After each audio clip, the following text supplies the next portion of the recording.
সন্ধ্যা হলে এখন আর কেউ তাড়া দেয় না। গুঞ্জন কি খাবে, গুঞ্জনের জন্য নাস্তা রেডি করতে হবে এই বলে।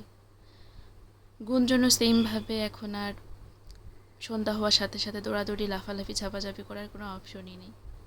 এখন সে তার মায়ের সাথেই তার সময় কাটাতে হয়। আমরা হচ্ছি অভ্যাসের দাস। আমরা আবার আমাদের অভ্যাসও পরিবর্তন করতে পারি। যেমন আমি এতদিন বাড়িতে ছিলাম, সব কিছু জুড়েই মা, সব কিছুতেই মাকে, সব কিছু মাই করে দিত। এক কথায় বলতে গেলে অলস হয়ে গিয়েছিলাম। গুঞ্জনকে তো আমার কাছে বেশি রাখাই হতো না, সব সময় মাই রাখতো বা উঠানে থাকতো, সবার কাছে সবার কোলে কোলে থাকতো। কিন্তু এখন এখন ঠিকই অলসতা ছেড়ে গেছে, এখন ঠিকই ব্যস্ততা সময়ে যাচ্ছে। সব কিছু মিলিয়ে অনেক মিস করছি সবাইকে, বলতে গেলে ভালোই লাগতেছে না। সেমভাবে গুঞ্জনও এখনও অনেকটা বেশি মিস করতেছে। 2.5 মাসের জার্নি কম কথা না। সব কিছু জুড়েই আমার মা ছিল আর আমার টুনটুন ছিল। এখনও সে নাই, দিদা নাই বলতে বলতে পুরো পাগল হয়ে যাচ্ছে। বাড়িতে রুটিন ছিল তার একরকম, আর বাসায় আসার পর তার রুটিন আরেক রকম। আসলে মানুষ যেখানে যেভাবে থাকতে অভ্যস্ত। দায়িত্ব অনেক বড় একটা জিনিস। আমার সন্তানের উপর আমার যে দায়িত্ব, ওইটা আমাকে পালন করতেই হবে। এখন সন্ধ্যা হলে আমার নিজেরটা আমাকেই করতে হয়। সন্ধ্যা হওয়ার সাথে সাথে মেয়েকে কিছু দিতে হয়, এটার জন্য একটা তাড়াহুড়া থাকে। 2.5 মাস আরামে ছিলাম, আরাম থেকে বের হওয়ার পর একটু তো কষ্ট হয়েছেই। আর বাসায় আসার পর এত পরিমাণ কাজ জমছে, প্রতিটা দিন কাপড় চোপড় সব কিছু মিলিয়ে পরিষ্কার করতে হয়। আসলে একটা জায়গায় যদি স্থায়ীভাবে থাকা হয়, আবার কিছুদিন না থাকলে পুরার ময়লা জমে যায়, আর এগুলো পরিষ্কার করতে করতে আমার দিন শেষ। এখন এসব এটা বেশি মনে পড়তেছে, আমি যখন নুডলস রান্না করতে বসতাম, মাই সব আমাকে কাটাকুটি করে দিত। এত পরিমাণ অলস হয়ে গিয়েছিলাম, আর এখন কাটাকুটি করেই রান্না করতে হয়। গুঞ্জন সন্ধ্যায় নুডলসটা একটু বেশি পছন্দ করে, এজন্য তাকে নুডলসটা দেয়া হয়। অন্য কিছু অতটা খেতে চায় না, আর ভাত তো বলতে গেলে খায়ই না, যার জন্য নুডলসটা খেয়ে একটু পেট ভরে।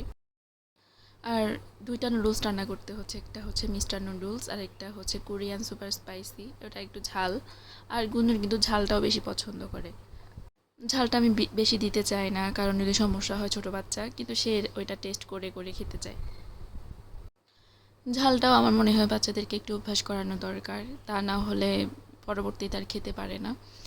আমি আলাদা করে ওর জন্য রান্নাই করি না, আমি যা রান্না করি ওইটা থেকে ওকে খাওয়ানোর চেষ্টা করি। এই যে কোরিয়ান সুপার স্পাইসি নুডলসটা রান্না করেছিলাম তার ভাইয়ার জন্য, এটা তার ভাইয়া খাবে, আর তার জন্য রান্না করেছিলাম মিস্টার নুডলস। এটা তো পুরাও খেতে পারবে না, এটা ওর বাবা খেয়েছিল, আর মেয়ের সাথে আমিও খেয়েছিলাম।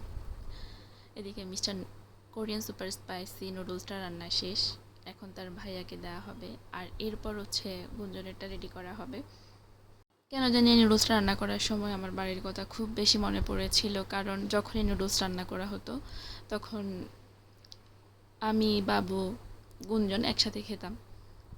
আর টুনটুন কিন্তু রান্না করা নুডলস পছন্দ করে না, ও সিদ্ধ নুডলস খেত। আর গুঞ্জন সিদ্ধ নুডলস পছন্দ করে না, তাকে রান্না করে দিতে হতো।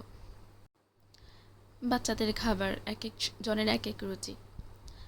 গুঞ্জনকে আবার যদি ডিম দিয়ে রান্না করে দেওয়া হয়, সে বেশ মজা করে খায়। আর যখনই নুডলস রান্না হবে, তখন আমার বাবার নুডলসটা একটু বেশি পছন্দ, তো দিলে অনেকটা বেশি খুশি হয়ে যাবে। বলে যে না, খাবো না, কিন্তু যখন দিই তখন মুচকি একটা হাসি দিবে।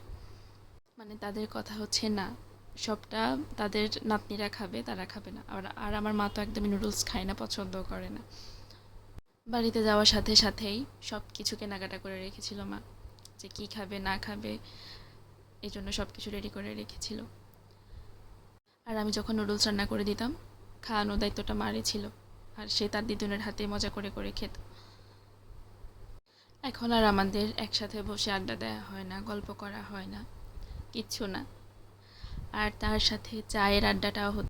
অনেকটা বেশি মিস করছি। যখনই চা বানাতাম তখনই আমরা তিনজন একসাথে খেতাম, আমি, মা, বাবু।